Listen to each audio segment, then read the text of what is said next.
Donc, Masechet Yoma, Perek Gimel Mishnah Dalet. Dans la Mishnah précédente, on a vu comment le Kohen Gadol, il doit se tremper au mikvé le jour de Yom Kippour plusieurs fois. Et là, dans la Mishnah Dalet, on commence avec la première tvila du Kohen Gadol. Et c'est pour ça que la Mishnah commence en disant Persu Sadin Shalbutz. Donc, on étendait un drap de lin, Beno le Benam, entre lui, le Kohen Gadol, et le peuple. Pourquoi un drap de lin? Déjà, pourquoi on étendait un drap? Pour la tzniut, pour ne pas montrer le Kohen Gadol pendant qu'il fait la tvila. Pourquoi en lin? Parce que le lin est blanc et ça nous rappelle que l'essentiel de la voda de Yom Kippour, du Kohen Gadol, elle se faisait avec les bigdei lavan, avec les habits blancs et pas avec les bigdei zahav, les habits en or. Et Pachat, donc il se déshabillait, Yarad, il descendait dans l'eau, Vetaval, et se trempait, se purifiait. Allah, il remontait, Venistapag, et il devait s'essuyer, se sécher.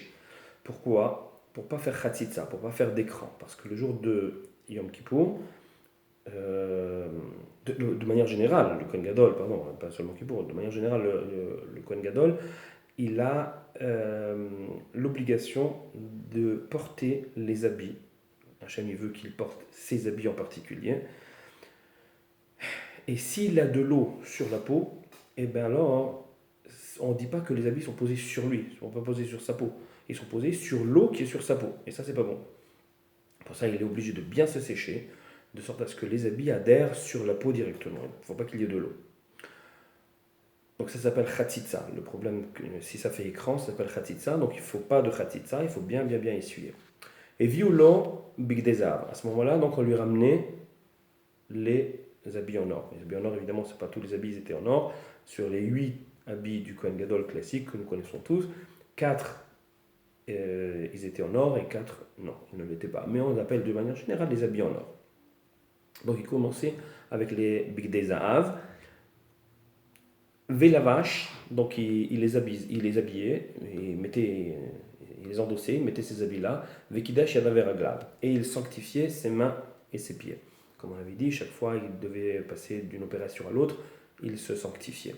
Et là il passait effectivement des habits chol, des habits avec lesquels il a passé la nuit, aux bigdei zahav, les habits pour commencer la voda, donc forcément ça nécessitait une sanctification.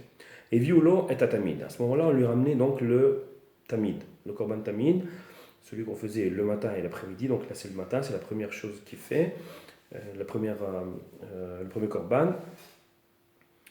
Et donc c'était le petit mouton, voilà, qu'on a dessiné ici, parce que bientôt on va expliquer quelque chose dessus.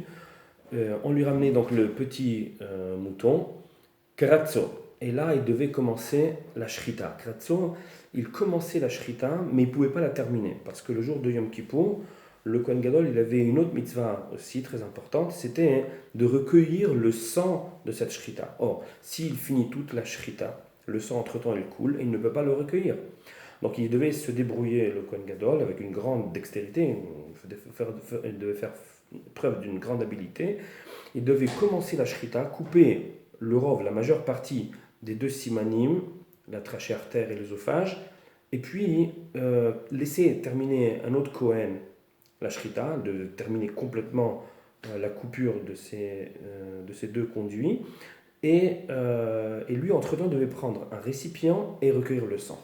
Donc, pour que ce soit clair, là, pendant que la shrita, elle avait lieu, donc ici, à la hauteur du cou, donc il y avait dans le cou, il faut imaginer, voilà, on va dessiner, voilà, le cou, on imagine le cou. À l'intérieur du cou, donc il y a 2 conduits, un premier conduit et un autre conduit, d'accord, un c'est l'œsophage et l'autre c'est la trachée. Et lorsque le Kohen commence la shrita, il doit couper la majeure partie des 2, et puis un autre Kohen, il termine le travail.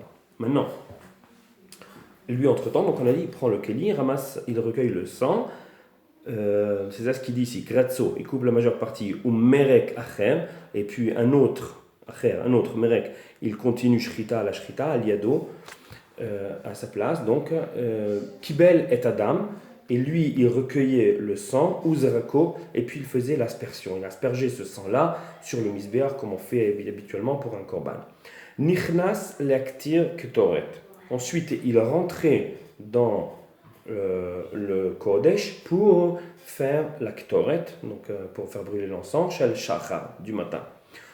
Ou les Etiv et Anerot, et pour arranger les Nerot, les lampes, donc il y avait 5 Nerot qu'on arrangeait avant le Korban Tamid, et puis les 2 dernières qu'on faisait après le Korban Tamid, donc là c'est les 2 dernières, ou les Akriv et Arosh, et puis pour présenter, pour apporter la tête du mouton, Vet et Varim et les autres membres du corps, sur le misber pour le brûler. Vet Chavitin, Vet Yain, et aussi l'offrande qui s'appelle Chavitin et le vin.